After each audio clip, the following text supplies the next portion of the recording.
সকালবেলা মা রান্নাবাড়া সব করে ফেলতেছে, আমিও ঘরের সব কাজ শেষ করে ফেলেছি। আজকে আমাদের ময়দা সেমাই ভাঙবে। সেমাই ভাঙতে ভাঙতে দুপুর হয়ে যাবে, তাই সকালের আর দুপুরের রান্না করে ফেলতেছে। ছোট ছোট ইলিশ মাছ, মানে ইলিশ মাছের বাচ্চা, সেগুলো বেজেছে, সাথে ডাল রান্না করেছে আর শাক রান্না করছে। এই শাকগুলো কালকে বিকালে গিয়ে তুলে এনেছে। সকালবেলা ইলিশ মাছের বাচ্চাগুলো আমাদের এখানে বিক্রি করতে এনেছিল। ইলিশ মাছের বাচ্চাগুলো রান্না করার থেকে বেজে খেতে বেশি মজা লাগে। রান্না করার পর দেখি চুলায় আগুনের অনেক তাপ, তাই দুধগুলো বসিয়ে দিচ্ছি। আগুনের তাপে দুধগুলো জাল হয়ে থাকবে। দুধগুলো দিয়ে সেমাই রান্না করব। এরপর সেমাই ভাঙতে এসেছি, এসে দেখি সেমাই ভাঙা শুরু করে দিয়েছে। অল্প অল্প করে ময়দা পানি দিয়ে গুলিয়ে মেশিনের ভেতরে দেওয়া হয়, তারপর মেশিনের ভেতর থেকে সুন্দরভাবে সেমাইগুলো বের হয়ে আসে। ময়দাগুলো পারফেক্ট ভাবে গুলতে হয়, বেশি নরম করে গুললে সেমাই একটার সাথে একটা লেগে যায়, আবার শক্ত করে গুললে সেমাইগুলো বের হতে চায় না। এই ময়দা সেমাই ভাঙতে 3জন মানুষ লাগে। একজন মেশিন ঘুরায়, আরেকজন ময়দাগুলো ভেতরে দেয়, আর আরেকজন হচ্ছে সেমাইগুলো ছিঁড়ে ছিঁড়ে রোদে শুকাতে দেয়। আমি সেমাইগুলো ছিঁড়ে রোদে শুকাতে দিচ্ছি। সেমাইগুলো ছিঁড়ার আগে ময়দা দিয়ে দিচ্ছি, যেন সেমাই একটার সাথে একটা লেগে না যায়। আমার মা হচ্ছে মেশিন ঘুরাচ্ছে,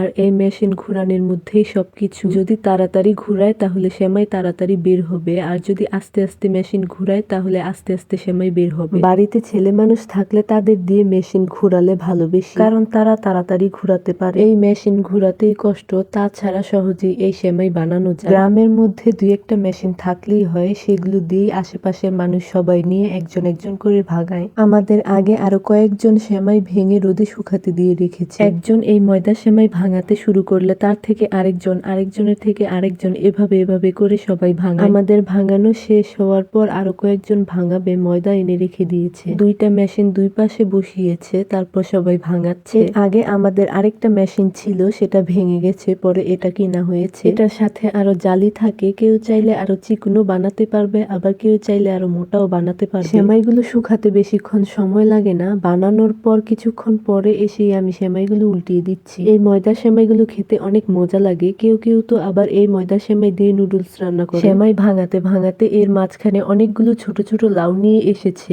এগুলো ভর্তা বানাচ্ছি। আমাদের এইখানকারই আমার দাদা হয়, সে লাউ গাছ লাগিয়েছিল, লাউ সব বিক্রি করে ফেলেছে, এখন গাছ কেটে ফেলবে, তাই সবাইকে বলেছে লাউ নিয়ে যেতে। সবাই গিয়ে গিয়ে লাউ নিয়ে আসছিল, আর সেই লাউ দিয়ে ভর্তা বানাচ্ছি। ভর্তা বানানোর পর সবাইকে দিচ্ছিল। রোদে বসে বসে ভর্তা খেতে অনেক মজা লাগছিল। ভর্তাটা অনেক মজা হয়েছে। এতগুলো ভর্তা বানিয়েছি, সাথে সাথেই ভর্তাগুলো শেষ হয়ে গেছে। বিকেলের দিকে এসে দেখি সেমাইগুলো সব সুন্দরভাবে শুকিয়ে গেছে। পাতলা করে রোদ দিলে তাড়াতাড়ি শুকিয়ে যায়। এই সেমাই শুকাতে বেশিক্ষণ সময় লাগে না, কড়া রোদ উঠলে একদিনেই শুকিয়ে যায়। 4 কেজি ময়দার থেকে এই সবগুলো সেমাই হয়েছে। এখান থেকে আমার নানিকে দিবে, আমার আন্টিদেরকে দিবে। চুলায় যে দুধগুলো বসিয়ে রেখে দিয়েছিলাম, সেই দুধগুলো এসে দেখি সুন্দরভাবে জাল হয়ে গেছে, উপরে সর পড়েছে। 2 লিটার দুধ দিয়ে রান্না করব, তাই অল্প করেই সেমাই নিয়েছি। চুলার জাল কম রেখে সেমাইগুলো নেড়ে চেড়ে হালকা ভেজে নেব। সেমাই ভাজার সময় সেমাইগুলোকে নাড়াচাড়ার উপরেই রাখতে হয়, না হলে সেমাই সাথে সাথেই পুড়ে যায়। এই তো আমি সেমাইগুলো ভেজে ফেলেছি। এখন সেই কড়াইটার মধ্যে অল্প একটু পানি দিয়ে দিচ্ছি, তারপর বাদামগুলো দিয়ে দিলাম। এখন একটু নেড়ে চেড়ে বাদামগুলো নামিয়ে নিব। এখন সেমাইগুলোকে পানি দিয়ে হালকা ভাবে ধুয়ে নিব। পানিতে বেশিক্ষণ সেমাইগুলো রাখা যাবে না, তাহলে সেমাইগুলো সব নষ্ট হয়ে যাবে। পানি দিয়ে সাথে সাথে ধুয়ে পানি ফেলে দিতে হবে। আমি 2বার সেমাইটা ধুয়ে নিয়েছি। এখন দুধগুলোকে আরেকটু জাল করে নিচ্ছি। দুধ এরকম বলক এসে পড়ে যেতে নিলে একটু পানি দিলেই হয়, তাহলে দুধটা আর বলক এসে পড়ে না। দুধ আমি ভালো মতো জাল করে নিয়েছি, এখন সেমাইগুলো দিয়ে দিচ্ছি। এই ময়দার সেমাই বেশি করে দুধ দিয়ে রান্না করে খেতেই মজা লাগে। এখন জাল করতে করতে সেমাই সিদ্ধ করে নিব। বাদাম গরম পানি দিয়ে ধুয়ে নিলে 2 আঙ্গুল দিয়ে চাপ দেওয়ার পর খোসার থেকে বাদামটা সুন্দর মতো বেরিয়ে আসে। বাদামগুলো ছোট ছোট করে কেটে নিয়েছি,